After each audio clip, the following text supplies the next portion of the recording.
Let's go into this story then. The BBC box-ticking debacle. I mean, it's a bit of a nonsense, frankly. They've been accused of ticking the box because they want to get more people of different colours and backgrounds, sometimes genders, into big roles in period dramas. And if that means casting a black person or a female as Henry VIII, so be it. Just get with the script, kids. It's what actors do. Apparently. The Independent Review says the corporation risks losing audiences unless it does more to represent properly other areas, as I mentioned, working classes and women over 60. It's very funny to listen to middle-class arty people define what they think a working-class person is. Oh, my God, it's hilarious. I've been there many times. Let's speak to Reem Ibrahim, who's with us, political commentator. Reem, good afternoon to you. Hi, good afternoon, Ian. It's interesting, isn't it? You know, I'm a white bloke, you're a brown woman. We have, you know, quite a lot in common. We both function and breathe, but we are slightly different. I think it'd be a bit weird if I played you in a movie, not least the age gap, but also a bit weird if you played me in one. So we just have to use our common sense, surely. Well, Ian, I'd be flattered if you could play me in a film. I'll give it a go. Well, I think you'd be very, very good. I think you know all about my perspectives and you really, truly understand what it means to live. Really get into that character, couldn't I? Exactly. Well, look, this is a really interesting report. It's an independent report, and it was effectively looking at why the BBC struggled with audience retention. And they were saying that actually some of the aspects of this has been the really odd sort of interpretations of how people should be casted for those roles. So one example that was looked at was the Charles Dickens's Great Expectations, and the fact that they had a mixed race actress playing Estella. You know, these are historical figures that are being represented by people that were not them. Now, the thing is, I don't necessarily have a huge problem with, you know, new interpretation. That is how art looks like. You know, art is about interpretation. You can cast different people for different things. But there are certain aspects of this, certain historical figures that are completely being misrepresented. And one example that I recently came across, which is not from the BBC, but I think it really kind of comes into it, is Netflix's Bridgerton. I absolutely love Bridgerton. I think it's such a fantastic show. But what they have done is they've taken a character who struggled with infertility in the books, and they've made her a lesbian. Now, of course, if you're a lesbian, you cannot have a child with another woman. That's how biology works. And they've completely...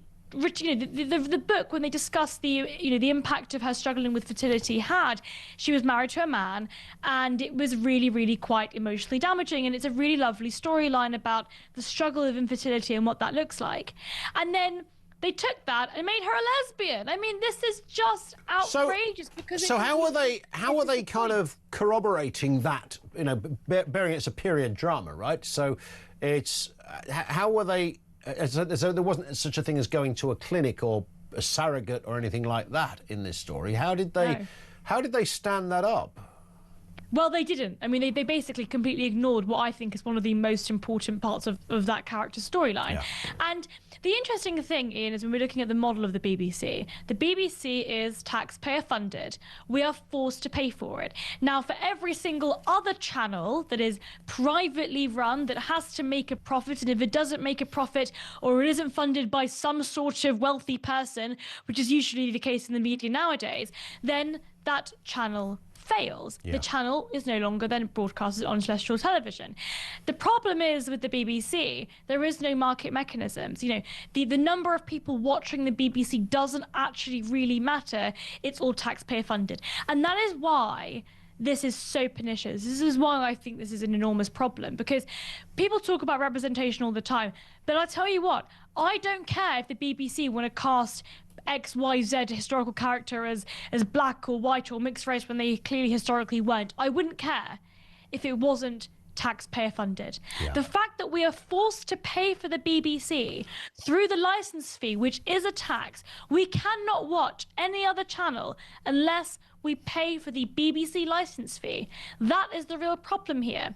We've got this obsession with diversity and inclusion, ensuring that people that are clearly not existing in history, that then being represented, and it's a complete misnomer in that respect. But I wouldn't care, and many people wouldn't care, if we weren't forced to pay for it. Indeed. And I thought it was interesting, and this is always fascinating to me, about the underrepresentation of working classes. And I remember years ago now watching, I haven't seen EastEnders for a long time, but I remember watching an episode. Phil Mitchell, you know, good old shaven-headed Phil, we all know one of the Mitchell brothers, is preparing dinner for him and his lad, OK? So, I don't know, he's a single dad, I think, at this point. So Phil's dinner table looked like this. There was a carved baguette, there was couscous and aubergine, I think there was even a candle, and a nice bottle of Chateau Neuf du Pape, or whatever it was. Lovely. I mean, this was the least working class table you've ever seen. I'm not kidding you, it was rubbish. And like, clearly, no one on the set of EastEnders thought, yeah, I don't think that would happen in Phil Mitchell's character. If Phil Mitchell had pasta, it would be in a tin. It would be called spaghetti. So that's the difference. So they're not very good at working classes. But I think it's not an immutable characteristic in that sense, right? I do think that the entire concept of what it means to be working class is just completely for the birds, because it's interesting. I was on a mainstream media channel that I will not name. It wasn't the BBC, and they were asking, you know, would you call yourself working class? And I was like, well, most people think I don't sound working class. I was brought up in West London, but I went to a state school, and you know, actually, my mum would say she's working class, and she grew up in a council house, and you know, what does it even mean? I don't seem working class. Yeah, I don't, you can't. You know, what does it even mean? There was a great piece by Julie Bindel, I think it was, this morning on this very point. She said, I was, you know, had a very, very working class background, but now I live in Crouch End. I'm surrounded by Pilates classes and nice restaurants selling the aforementioned couscous by the bucket. She said, I'm not working class now. So that kind of thing can change. Whereas if you're, you know, the colour of your skin or your gender doesn't tend to change, I know the latter is obviously a little bit contentious these days, but it is interesting. I think common sense is the point here, though, isn't it? I mean, you can sometimes, you know, Shakespeare would have probably enjoyed people playing around with his characters a bit. I understand that. A man's a woman, a woman's a man, the whole pantomime thing. But generally speaking, when you're going out your way to cast a black female as Henry VIII or whatever the heck it is, then that's not using creative license. That's just being a nutter. Yeah, I think you've absolutely hit the nail on the head there, Ian. It is about having that creative license and ensuring that what you're doing is you're interpreting it good. And this is the point. If this was a, you know, privatized BBC, and I really do believe that we should privatize the BBC. If we had a, you know, where we have actual choice, the BBC's success depended on whether or not it retained viewers, then lots of people would turn on the channel and see, you know, a black woman representing Henry VIII and be like, actually, maybe this isn't really for me. And that's what would happen. The problem is we don't see that. And you're totally right about Shakespeare, by the way. My favorite Shakespearean play is Twelfth Night.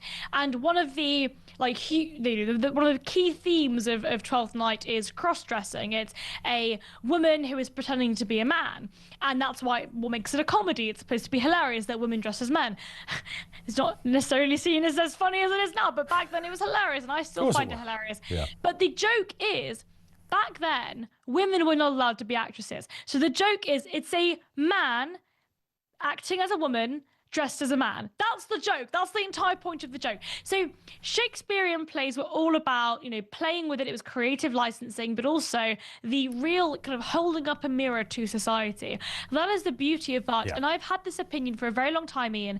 I think what we need, and one of the biggest things that I would say the so-called right struggle with, right-wing politics struggles with, is that none of us go into the arts.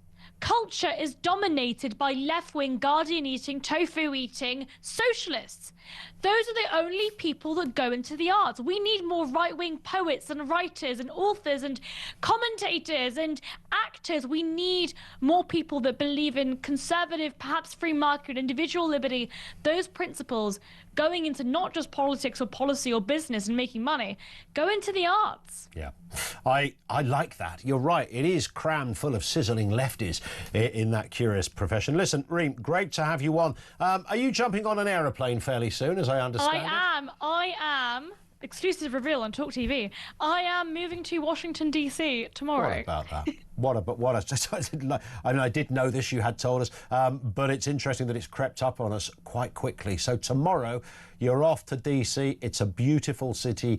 It absolutely lives and breathes politics. The roads, the tarmac, smell of politics and news. It's a great place to be, and I'm sure we're going to catch up when you're over there as well. Absolutely. We'll speak to you on the hill, as they say. See you soon, Ian. Reem, great. Good luck with it all. Thanks for being with us. Reem Ibrahim, political commentator, with us on the basics of diversity tick boxes.